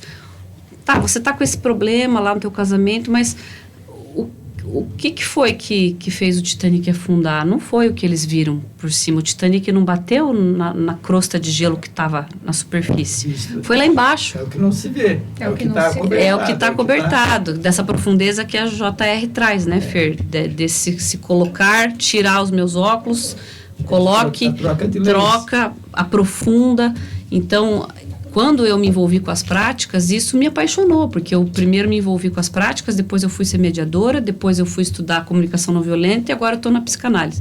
Então, a gente vai se alicerçando desses conceitos e, como você falou, uma coisa puxa a outra, né, Gil? E nós não conseguimos mais atender sem dar esse olhar para as pessoas, sem humanizar. Quando as pessoas chegam lá no escritório para uma mediação extra, eu já ouvi de casais assim, doutor, eu prefiro vir aqui, porque lá no psicólogo eu não vou, eu não quero falar com o psicólogo, eu prefiro falar com você. Eu falo, eu agradeço, porque eu posso falar tudo que eu quero, né, eu não tenho impedimento, eu não sou psicóloga, então eu posso falar tudo que eu quero para eles, e daí é aquela coisa... E o sigilo é o mesmo? Isso, o sigilo é o mesmo, mas eu posso falar. Então, já teve casal que não divorciou, teve casal que decidiu mesmo pelo divórcio. Na minha mesa extrajudicial da mediação, já houve confissão de traição. Eu já tive um cliente médico que rodopiava com a cadeira na sala. Então, ali acontece de tudo. Sim. Ali acontece de tudo. Então, é muito prazeroso quando a gente é apaixonado pelo que faz, mas você vê que tem um efeito. E ainda que aquelas pessoas vão chegar ao divórcio, nós vamos ali homologar aquele acordo que é construído por esses protagonistas, a gente sabe que a relação parental deles vai melhorar. A gente sabe que eles vão ser melhores pais, podem não ser melhores amigos, mas aquela criança vai poder entender aquilo de uma maneira muito mais sistêmica também. Uhum. E quando ela crescer, às vezes ela vai querer ver o processo, vai ler aquilo ali. Os meus filhos mesmo, né, quando eu estava bem raivosa e eu entrei com o meu divórcio, um dia eu quero fazer um podcast disso, porque eu já fiz uma live, foi muito legal e o feedback das pessoas foi tão positivo, porque as pessoas acham que a gente não passa por essas coisas, e a gente que passa. Você fazer o seu próprio processo de divórcio é doloroso e também é um aprendizado tão grande. Era talvez o processo que faltava no meu currículo. Eu tive que fazer isso para poder falar para o meu cliente, eu não estou te falando uma coisa que me disseram, é queimadura de 3º grau, eu senti isso na pele. Então, você está inserido naquilo e você saber que aquilo ali vai ter uma coisa boa para você, mesmo que traga uma dor. E eu quero fechar minha fala com a citação da Hannah Arendt, que eu gosto muito. Ela é uma cientista política judia, e ela escreveu isso nos campos de concentração, e ela falou assim, que toda dor pode ser suportada, se a respeito dela se puder contar uma história. E nós, com esses métodos, a gente não deixa de ser contador de histórias. Exatamente. Nós estamos aqui contando histórias hoje. Exatamente. Sim, e a comunicação não violenta, ela tem um processo... E para você que não sabe, isso tudo são práticas de resolução colaborativa. Métodos autocompositivos. A pessoa sair dela mesmo a ponto de ela se autocurar. Né? Sim. E ajudar a curar os outros. Humanizar não só os meios. Qual é a nossa luta? Não é para humanizar só os meios, não é para humanizar só o judiciário, não é para humanizar só as práticas, é para humanizar também o conflito. E começa por nós mesmos. O conflito precisa pessoal. ser humanizado, precisa ser encarado como parte constante necessária para a evolução do ser humano. Lembra que você falou 1 mais 1 são 2? Em quase tudo, menos quando você se trata de um conflito. Um conflito mais um conflito é o quê? É um conflito aumentado. Você não tem 2, você tem um conflito gigantesco. Conflitão. Exatamente. É tipo uma gota d'água. Uma gota d'água mais uma gota d'água maior. Um conflito mais um conflito maior, gente, para você resolver. Menos tempo saudável de vida para todo mundo. Então, o que a gente tem que fazer é humanizar em todas as áreas, principalmente na comunicação, que a Ana ia falar e eu cortei. É uma postura, né? É uma postura. É porque a comunicação não violenta, muitas vezes as pessoas têm uma visão que é você ficar adoçando ali, né? É uma postura quase meditativa, mas não é, né? É uma postura muito ativa. Porque primeiro você melhora a sua comunicação interna. Porque eu sempre falo, o chicote que você bate nos outros é o mesmo chicote que você bate em você. Pode parecer que é outro, mais elaborado, mas não é. Eu é gosto o mesmo. dos seus exemplos. Vocês enraizam aqui em mim. É o mesmo chicote. É o mesmo chicote. A gente mede os outros pela nossa régua, né? É sempre uma relação muito de espelho. Então, se você não coloca esse chicote do lado e começa a fazer um processo interno, por isso que a comunicação não violenta, ela precisa ser internalizada. Você não consegue viver a comunicação não violenta se você não internalizou ela. Por quê? Porque senão, quando tiver um problema seu, com você mesmo, primeira coisa que você vai fazer é o quê? Pegar o chicote. Porque daí eu errei. Tá, você... Tá, o que dá pra fazer? Aonde que é a tua responsabilidade? Você sabe que é um processo também. A internalização é um processo, né? Sim. O conhecimento. E você vai trabalhar isso gradualmente. Você não vai, amanhã eu acordei, assim, não. Gradualmente, infinitamente. E o ajuste é contínuo. O ajuste é de curso, contínuo. agora sou outra pessoa, né? Não. Sou um mediador de sucesso, um Gente, advogado de sucesso. o conhecimento é uma desgraça. Você ergue aquela Corta essa folha, parte. você ergue aquela folha, você vê que tem 500 coisas para você ver, para você entender aquilo que você conheceu hoje. E o conhecimento é uma dádiva, né? Já se falava lá na Grécia E Antiga, aqui está né? sendo de graça, hein? Quando Está a sendo de ignorância graça. é tão bom, né, gente? Pra que eu vou sair desse ignorância é lugar? uma dádiva. Não, eu A falo. ignorância é uma dádiva. Porque à medida que você se conhece, quanto mais se é dado, mais se será cobrado, né? Conhece de vez. E quanto mais a gente avança, mais a gente aprende, mais a gente conhece, os fenômenos são vários. Primeiro, porque você passa a reconhecer o grau da sua ignorância. Talvez seja o primeiro fenômeno. Nossa, como eu sou ignorante. O segundo é o que tem além disso. O terceiro, e talvez seja para mim o pior, é saber o quanto eu sou refratário a informações que me são passadas e eu não tenho competência para entender aquilo como conhecimento, como aprendizado, como uma coisa nova. Tá cheio de gente falando coisa aí que eu podia estar aprendendo e eu não tenho competência para passa por mim, porque eu não sei do que ele está tratando. Quantas coisas você lê E nem entende. e Isso não é porque ainda não entende? tá na tua hora. Mas Tudo tem um tempo Mas- certo. Tem um porquê. Mas vamos acelerar aqui. Nós estamos aqui para... Nós somos um acelerador de partículas. A gente está falando sobre justamente isso, sobre conhecimento e sobre ignorância. Então, às vezes, eu ignoro a ponto de não ter competência para captar o que está sendo dito para mim. Então, esse é o processo todo. E aí, às vezes, quando você conversa com uma pessoa que tem profundidade, e quando você reconhece em si competência para entender, bom, até aqui eu cheguei bem, daqui para frente agora eu preciso anotar porque tá muito para mim, eu preciso pesquisar essa parte. Quando eu comecei, é uma alegria. comecei É uma a minha alegria. fala, eu falei assim, a primeira frase, é legal estar aqui para dividir o nosso conhecimento. Eu me achei meio egóica.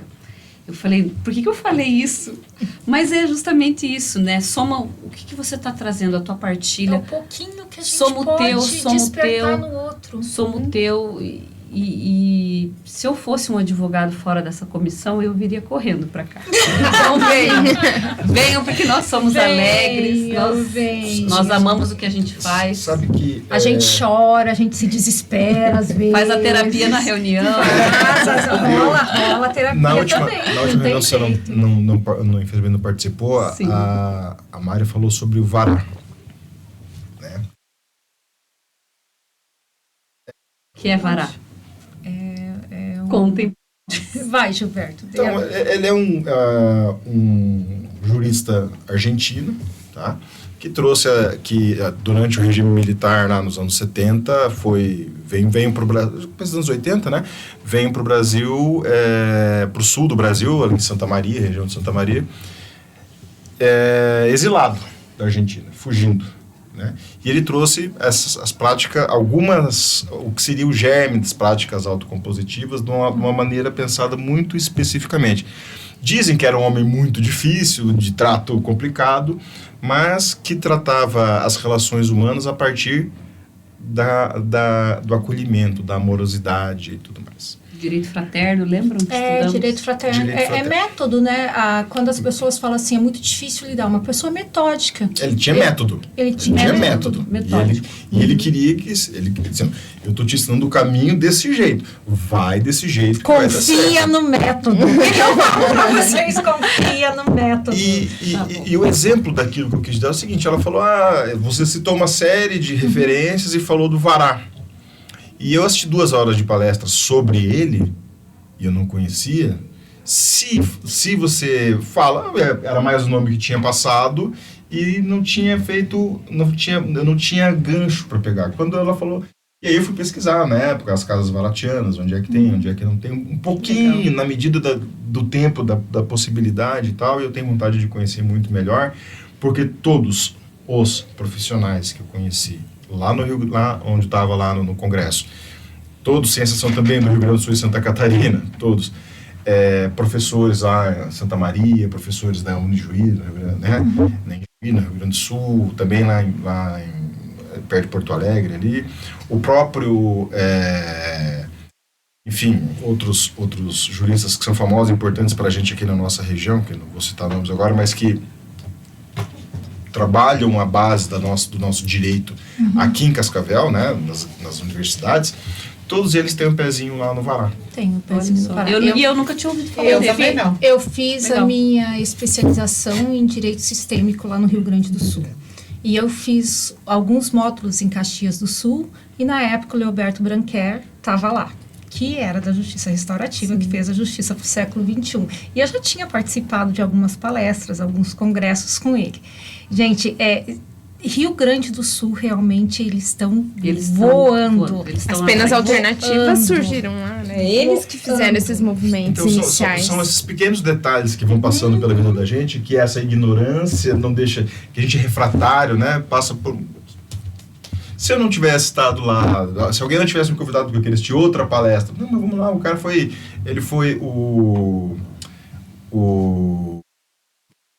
ele foi professor de um cara que hoje é pós-doutor, não sei aonde, tal, e o cara é uma referência mundial, e o cara era como é que chama o professor? Orientador. O Vará foi o orientador do fulano. Eu falei, o quê? Caramba! Eu tenho que saber quem que é esse cara, vamos lá ver quem que é. Mas e aí que vem assim é tudo, mas também tudo no seu tempo. Sim, as coisas, né? Sem dúvida. Tudo no seu tempo. Hoje você tem ouvidos para ouvir isso porque você está deste lado, né? Ouvidos ainda para entender que, poxa, eu só empurrei na parede, eu não bati. Então, eu preciso também de um processo, né? Nem todo mundo é igual. A gente precisa passar uma coisa de cada vez. E não adianta eu querer acolher o outro se eu não tiver um autoacolhimento. Exato. Eu não olhar para mim, porque o mandamento é o próximo como a ti mesmo. E o nosso problema na absorção de uma profissão dessa tão árdua é olhar mais para o outro do que para nós também. Você olha sempre para o outro. E você se abandona. É muito mais fácil olhar para o outro, né, Marion? Isso, é mais fácil. Porque quando eu... deixa que eu cuido de você, das suas dores. Isso. Enquanto isso, as minhas estão aqui, ó. Bem quietinha. As minhas estão guardadinhas aqui. Deixa ali. Que lindo que eu sou, né? Tô ajudando você. É fuga. É fuga. Né? E eu me coloco grande. E uma questão também que talvez, agora a gente já está divagando, tá? Você foi trazer o Vará. Tiraram a Ana ali. Uma das coisas que talvez a gente tenha que trazer mais para a nossa profissão é entendermos que somos profissionais da ajuda. Como terapeutas, como psicólogos, canalistas. Isso, somos profissionais da ajuda. E todo profissional da ajuda, ele precisa se tratar e ele precisa entender dos limites da ajuda. Os limites da ajuda. Os limites são muito importantes. Na psicanálise, a gente... um podcast sobre isso. A gente vai... No sistêmico, a gente estuda bastante. E vai trabalhar para não fazer essa transferência, Exatamente. Né? Essa transferência. Porque na advocacia... quando eu era lá de trás, são 21 anos, mas lá no começo, aquela causa não era dele, era minha. Eu colocava, essa causa é nossa, é minha. Tá, e aí que você se estraga. Exatamente. Aí que você se arrebenta. Mas Então, aí tá na ignorância, quando a gente né, fala que ignorância aí você é uma vai estudar, dádiva, né? porque você tá na boa consciência, né? É, e Tá na você boa vai estudar consciência, na boa fé, exatamente. na boa consciência, mas daí você Na vai boa estudar e consciência, aprende, porque né? sempre fiz assim, daquele jeito, sempre funcionou, sempre foi esse a boa Mas consciência. eu acho que a Ana, Vai, Ana. a Ana tem alguma coisa para falar e ficou pendurada, né? Vai lá, Ana. Eu acho que para juntar tudo isso, né? Eu vejo que quando a gente estava lá na nossa formação, o que apresentaram para a gente foram as penas alternativas. Olha, tá começando aí um pessoal aí meio diferente, com esse pensamento meio diferente, né? E a gente ficava olhando assim, vocês formaram mais aqui pro sul, eu já me formei em Minas, o povo um pouco mais calmo, mas também tem problema. Cafézinho, pão de queijo. A gente senta para conversar mais na cozinha. Mas tem em todas as culturas, e isso é importante trazer. Todas as culturas têm as suas dificuldades. E no Brasil, a gente tem muitos Brasis. Então, se eu tenho um problema, e hoje, por que eu tô falando sobre isso? Porque hoje a gente está na era do digital. O meu problema não é mais com o cara do Rio Grande do Sul só. O meu problema vai ser com o cara do Nordeste. Eu consigo conversar com alguém que tem a cultura do nordestino? Eu consigo conversar com alguém que tem uma cultura de alguém que vive no Sudeste? Porque eu falo assim, o Sul, ele acaba vivendo muito dentro do Sul, né? A pessoa fala, eu viajo todo ano. Pra onde? Para o balneário. Ou né? Gramado no Ou Natal. para o Gramado. Então, você continua vivendo o mesmo ambiente. O quanto a gente se permite também ir conhecer outros lugares, conversar com outras culturas, não se sentir tão uma parte separada, uma parte do Brasil. Quando você vai para outros lugares, convive com outras culturas, você começa a ver que dentro dessa globalização, a gente não tem uma internalização dentro do nosso próprio país. Se você chegar na comunicação não violenta, um dos exemplos que eu gosto de dar para o pessoal do Sul, né, que eu também sou, é verbos no imperativo. Nós usamos tradicionalmente verbos no imperativo. Como que a gente fala? Pega pra mim. Pra nós, o pega pra mim não é uma ordem, é um pedido. Alcança lá. É. Alcança para mim. E para outras culturas isso é uma ordem, tá? Porque eles estão usando o português. Ordem, imperativo. É a conjugação verbal. Você usou a conjugação verbal de ordem. E às vezes são coisas pequenas, que se você continua sempre no mesmo ambiente, você vai para chegar no outro lugar e a pessoa fala, nossa, que falta de respeito, não dá pra pegar. A pessoa até pega porque não quer brigar, mas ela fica incomodada, então gera um desconforto. E eu falo, na comunicação não violenta, eu falo, gente, prestem atenção nos verbos no imperativo. Por quê? Culturalmente é uma situação, mas nós somos uma diversidade. Enquanto Brasil, a gente nem precisa falar de outros países. Enquanto Brasil, a gente já vive dentro de uma diversidade muito grande. E o quanto que eu consigo acolher também essa diversidade, não me sentir melhor ou pior em alguns aspectos. Então, se você não conhece o teu próprio país numa era do digital, você tá altamente obsoleto. Porque como é que você vai conversar? Porque hoje em dia você pode postar coisas na internet, pode fazer uma série de processos que a própria OAB já regulamentou dentro da era do digital. E você não consegue sequer conversar com alguém que é de dentro do mesmo país que o seu. Que está sobre a mesma ordem jurídica, mas você acha que está atualizado porque você ainda é combativo. Então, se a gente ainda está tendo dificuldade nisso, por isso que eu falo, né? Quando a gente fala em violência física, quão pobre é essa conversa, quando ainda paira sobre a violência física, nós temos violência cultural também. Nós temos violência psicológica. Nenhuma violência começa... uma violência doméstica, ela nunca vai começar do ponto de vista de agressão física. Ela é minuciosa, ela é lenta, ela vai crescendo. Para chegar, né, a não encostar o pescoço na parede, já teve muita violência. E o quanto que internamente a gente se permite essa comunicação também não violenta. Porque a partir do momento que eu não vejo isso em mim, eu não reconheço a minha parte, eu tenho a minha parte agressiva. Eu tenho os valores que, se mexer, eles vão entrar em ebulição aqui. O que eu tenho que saber? Quais são? As pessoas estão pensando em curar tudo. Você não vai sair daqui curado. Você vai sair daqui acomodado. Isso aqui para mim é um valor, isso aqui eu tenho dificuldade de Qual que é o negociar. meu gatilho, né? Que é inegociável. O que é inegociável? Porque tem pessoas que, quando mexer no patrimônio, aquilo vai ser altamente doloroso. Tem pessoas quando atingir algo na família. Tem pessoas quando atingir algo no trabalho. Então, quais são os seus valores? Se você tem isso muito percebido e resolvido internamente, você começa a conseguir se abrir para outras coisas. Mas a partir do momento que você sequer consegue ter uma conversa agradável com você mesmo, então na comunicação não violenta, a gente também tem essa instrumentalização que é de uma fala de eu errei, a minha responsabilidade é tal, tá. Então o que eu vou fazer com isso? Diálogo interno. O teu diálogo interno, ele vai para um movimento de você resolver. Autoenfrentamento. É autoenfrentamento. O autoenfrentamento é muito importante.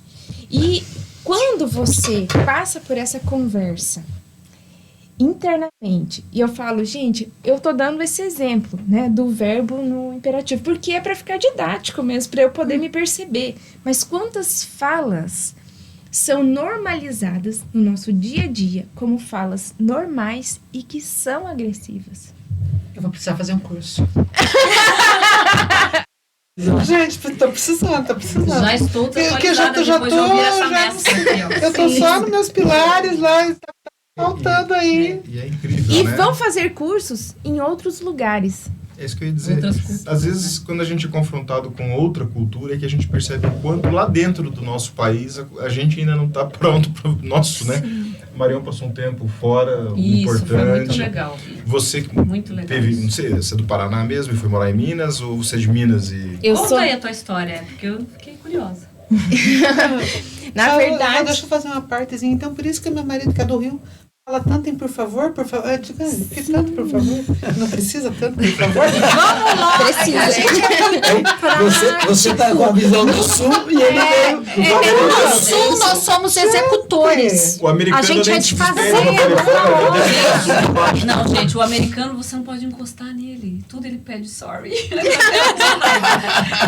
Sério, eu chegava a me irritar no mercado. Você não pode se encostar. Se você tá na gôndola do mercado e você vai olhar um produto, o cara fica incomodado de você estar olhando e ele, porventura, te atrapalhar. Assim, era uma coisa que eu falava, mas meu Deus, que povo chato. E aí, quando você fica 5 meses vivendo a cultura com eles mesmo, você fala, gente, tudo é por favor e obrigado. O tempo inteiro. é que o toque O toque pra eles é muito. o toque não dá. para eles A gente é assim, né? Por causa da nossa Na ascendência. verdade, vocês são menos do que acham. É mesmo? Aham, sim, no Brasil, quanto mais você sobe, mais o toque é acolhido. Só que como a gente não se dá muitas vezes esse contato com essas culturas, por exemplo, né, vocês perguntaram de onde que eu vim. Na verdade, eu nasci no Paraná, mas eu sou filha de mineiros. Então, os meus pais vieram para cá em 1976. Então, o meu irmão veio para cá com 1 mês. E daí eu já nasci aqui, meu sobrinho nasceu aqui. E aí, quando meu pai aposentou, a gente faz um movimento de, né? Vamos recolher a família. Só que daí eu acabei casando com um sulista e voltei pro sul. Mas essa questão da cultura, é importante a gente se dar o presente, eu falo, de fazer cursos em outras culturas.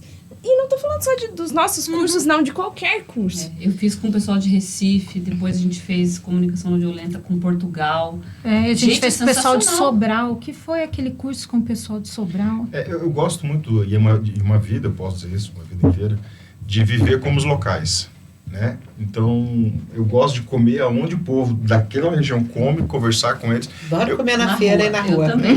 Eu tive, Em qualquer Coisa lugar, boa, né? né? Em eu qualquer tive lugar. recentemente também fora, passei 10 dias em curso fora, e assim, aonde eu comia não tinha brasileiro comendo, era uma exceção. E o pessoal começou a ficar incomodado, que frequentava aquele lugar todo dia. Quem que é esse cara aí? Até que eles chegaram em mim para conversar, né?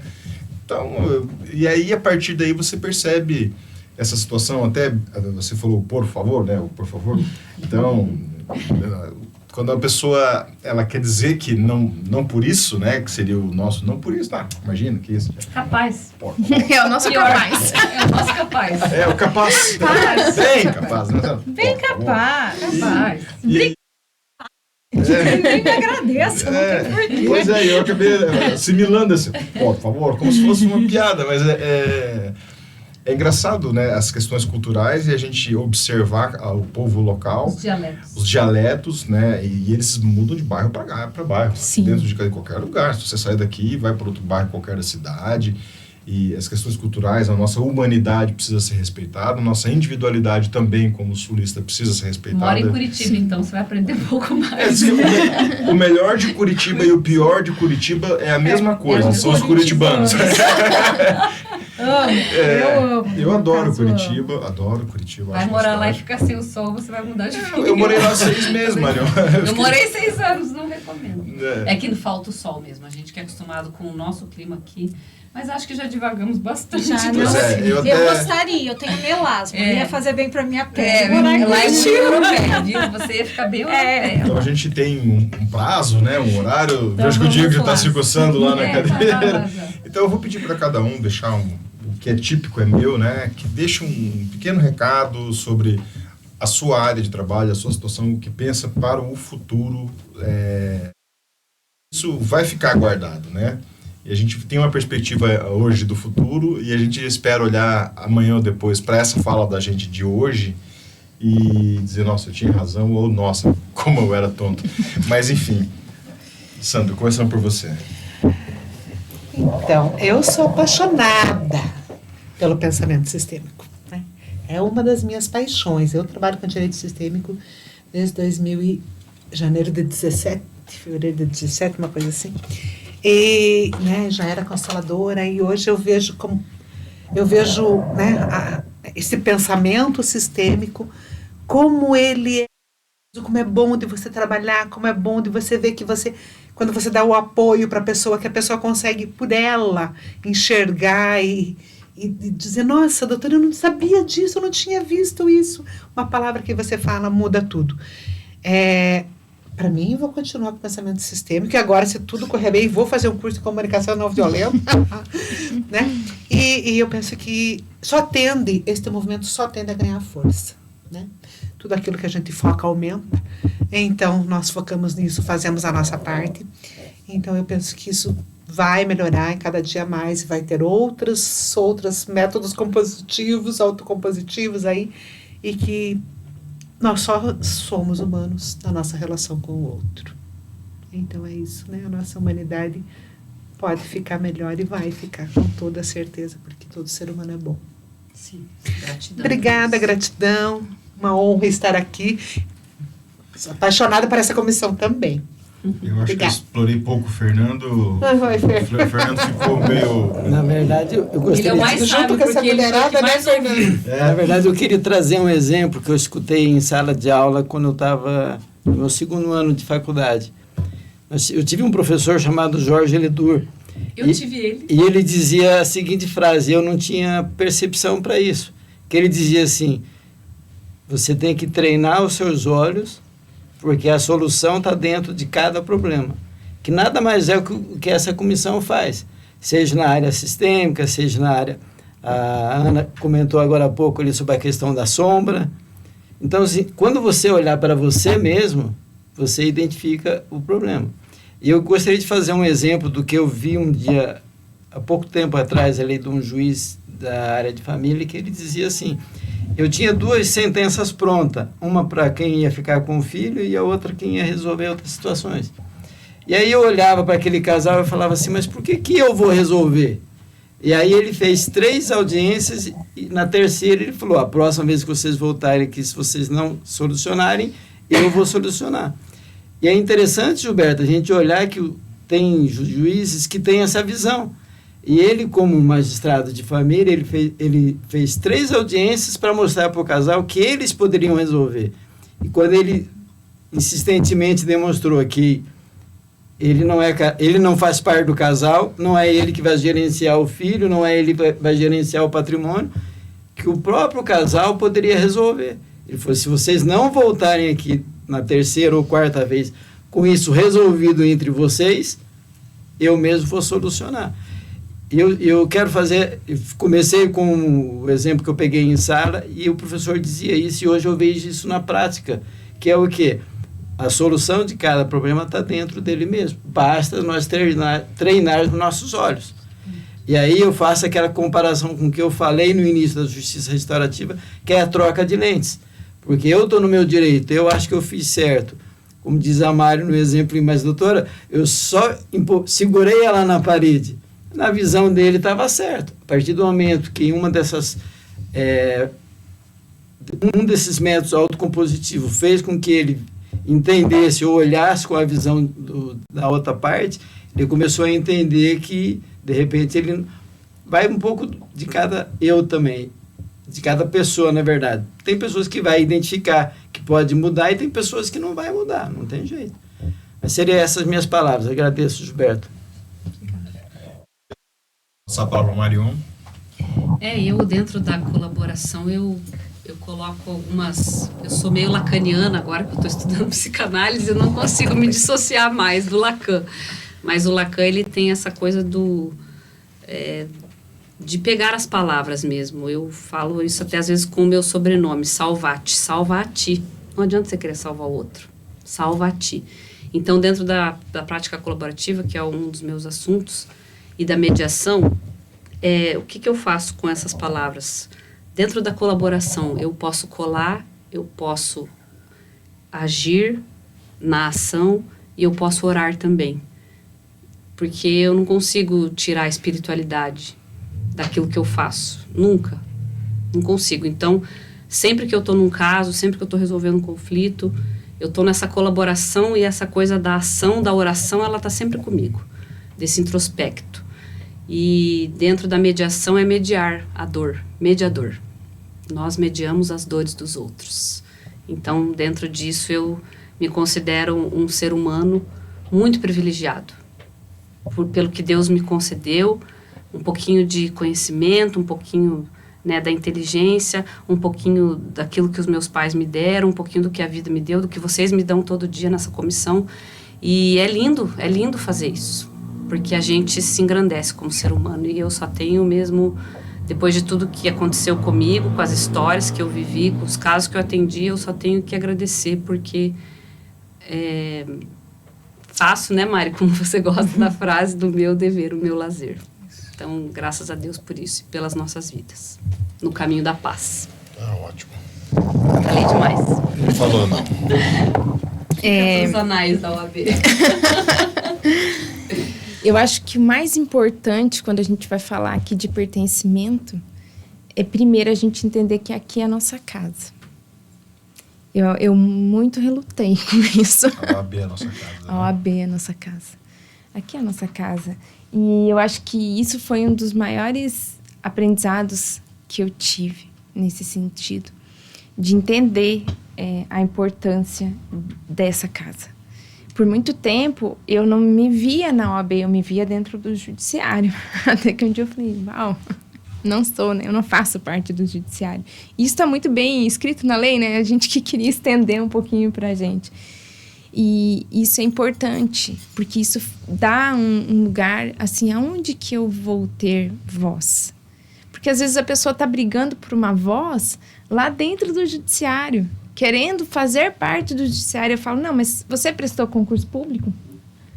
Você está ativo num concurso público? Não, então você não faz parte do quadro do judiciário. E os advogados entenderem isso, eu acho que já começa um processo o justiceiro começa a morrer, porque você não vai ser o justiceiro, porque você não faz parte do poder judiciário. E eu quero agradecer a tua fala, dando o microfone para nós, porque talvez eu e a Marion, que somos as mais velhas aí, né, de direito, mais tempo estivemos ali dentro do judiciário, sim, né? Sim, 21 anos. 21, eu 19, então quase 20. Então, para nós, falando que nós hoje tivemos há mais tempo, mas para mim, ainda a minha casa era lá. E quando você trouxe essa fala, não, a casa é aqui. Eu fiquei uma semana, eu acho, pensando. Gente, foi na primeira reunião. Foi na fala inaugural. Eu introspectei isso. Pra mim, né? Então, ficou. Eu olhei pra uma eles e falei, acho que eu não devia ter falado aquilo na me primeira. batendo, né? Porque eu ainda tenho saudade de quando a gente encostava o umbigo no balcão, né? E tava lá, enfim. E a gente. É claro que tem a fazer justiceira, sim, senão eu não estaria aqui nesse, né? Não teria trazido para mim não seria advogada. Mas, então, gratidão por essa tua fala e eu espero que sirva também para outras pessoas. E o respeito deles também está aumentando conosco. Também, Quando lembra do cada seu um tem o seu lugar. Juízes? Você lembra do seu workshop que tinham 3 juízes? Tinham 3 Aquilo juízes. foi fantástico. A gente não tinha visto uma participação tão ativa dos juízes e promotores dentro de um evento sistêmico. Dentro já de um promovido evento por da nós. OAB, promovido por Promovido advogados. por nós. Promovido por advogados para advogados. Exatamente. E o Quer judiciário veio. Gratidão. Não, mas só que é a nossa casa, né? Para onde que eu pertenço? Será que eu... Então, aqui mesmo. Obrigada, gratidão. E uma outra coisa que às vezes a gente tende a olhar para o nosso sistema como perfeição. Só que o que é bom é o que eu tenho de naturalizado. Então, muitas vezes a dificuldade de olhar está justamente porque eu vou ter que dizer não para muitas coisas que eu aprendi. Então, assim, quando o Fernando... Eu não tenho o hábito de homenagear os mestres, mas agora eu tenho começado a perceber o quão eu tive professores mais velhos. E, na verdade, eu tive quase uma formação filosófica dentro da minha faculdade, porque eles eram juízes aposentados, promotores aposentados, então eles já não tinham mais que provar nada, e eles traziam advogados aposentados, eu tive muitos. E eu tive 2 professores que me marcaram muito, e um foi de civil. E um deles falou assim: pessoal, se vocês não gravarem nada do que eu falei, mas vocês gravarem o que eu vou falar agora, vai ser um divisor de águas na carreira de vocês. E ele falou algo muito simples e até pueril, mas que eu olhei e falei, gente, talvez seja o maior ensinamento que eu vou tirar aqui sentada. Ele disse, cuidado com os adjetivos. Todo mundo muito jovem olhando, tipo, o que esse cara tá querendo falar?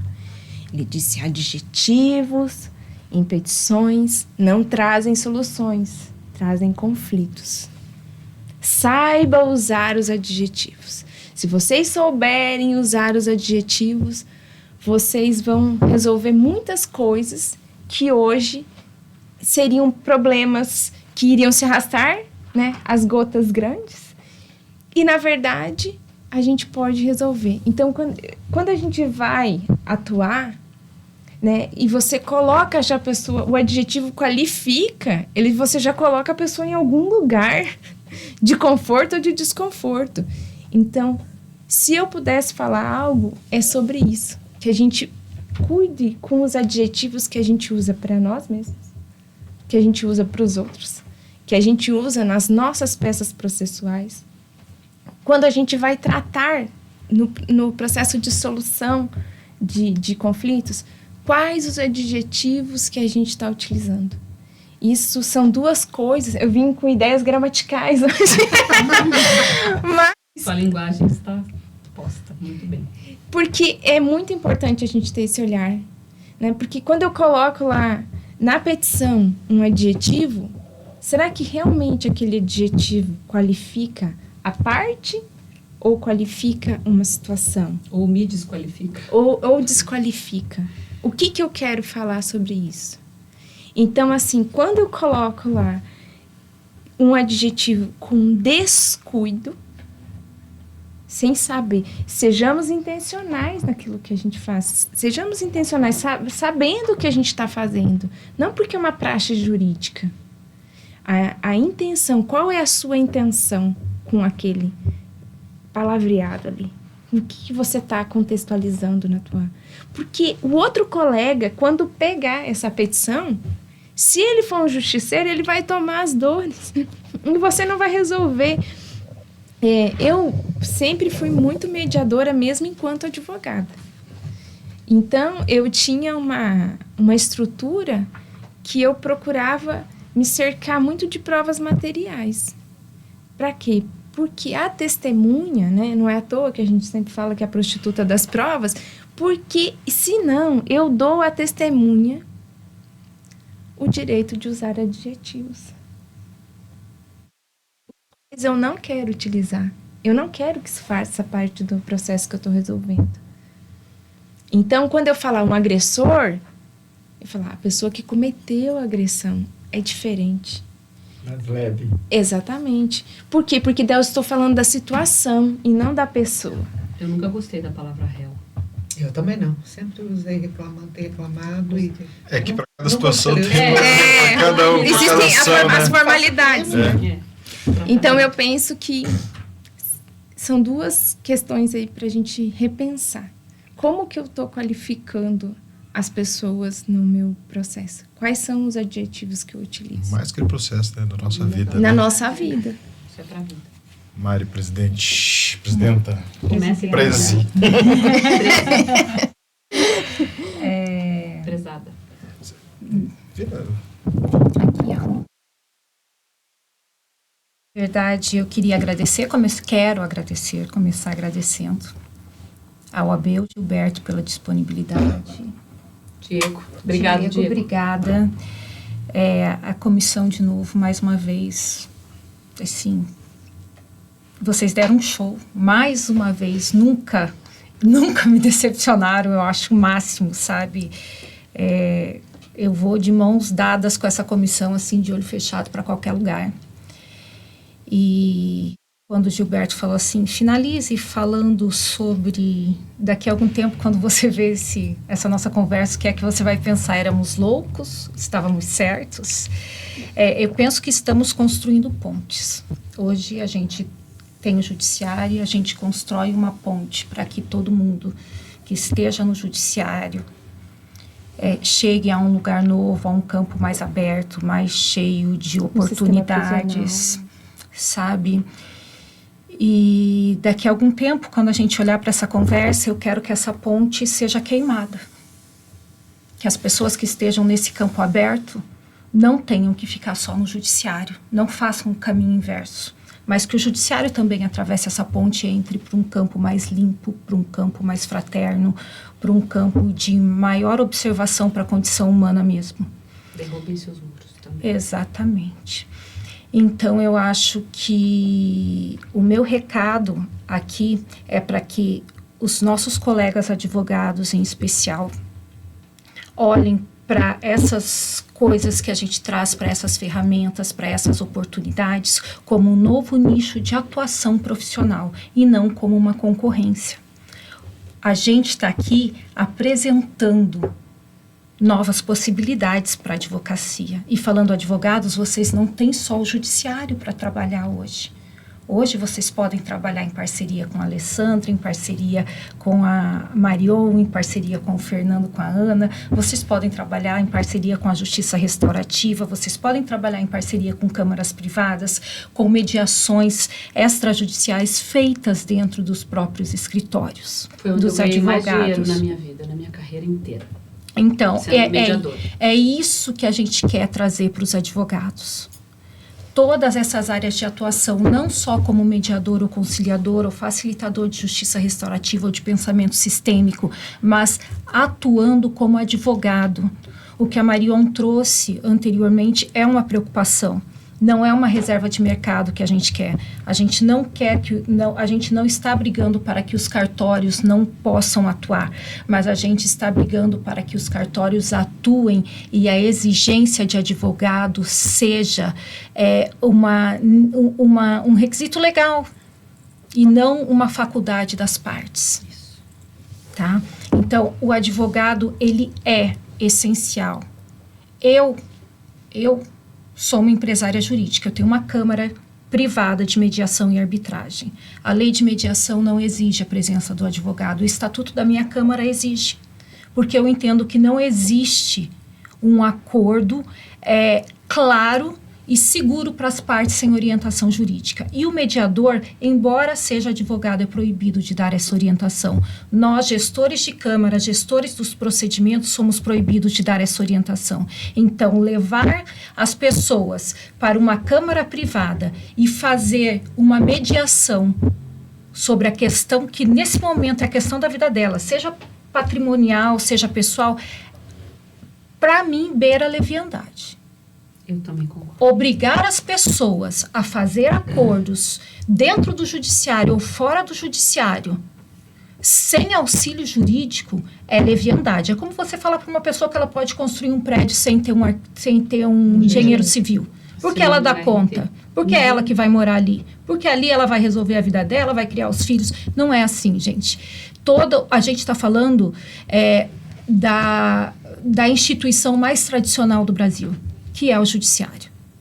E o judiciário só é feito em parceria com o advogado. Não existe uma decisão jurídica feita fora e homologada no judiciário sem auxílio jurídico que seja confortável eternamente para as partes, que não possa ser contestada. Então, quem faz a validade de um negócio jurídico é o advogado. Então, entendam que todos os meios autocompositivos são novas alternativas de atuação. Porque a sobrecarga do judiciário vai acarretar em distribuição para os cartórios e não em outras soluções. Então, se as pessoas começarem a se atentar para isso, elas vão começar a perceber que elas estão perdendo oportunidades. Exatamente. Então, aqui eu deixo esse recado, como último recado para os nossos colegas advogados, e o agradecimento novamente para essa casa que tanto acolhe a gente. Gente, estar com essa comissão, estar na minha comissão, onde eu me sinto mais representado, estou em outras comissões também, é um prazer muito grande. Falar com vocês, colegas advogados, a partir dessa câmera que está aí, e esse microfone, é um privilégio bastante grande. Conversar com os colegas, aprender com os colegas, dividir informação, conhecimento e dividir um pouco da ignorância também, faz da nossa vida um pouco melhor. Então, sou grato por estar com vocês, né? Sou grato por participar dessa comissão, sou grato por estar aqui mediando a nossa conversa, né? Sendo esse mediador da conversa, e espero que nós todos advogados possamos usar esse espaço, essa sala que nós conquistamos, que foi um projeto muito importante. A gente reitera o convite para que usem, que está disponível para quem quiser, né, para utilizar. O ambiente é fantástico. Agradeço individualmente a cada um, Marion, Ana, Ali, o Fernando, Mari, meu respeito, gratidão também. E, gente, muito obrigado. Até a próxima. Tchau, tchau.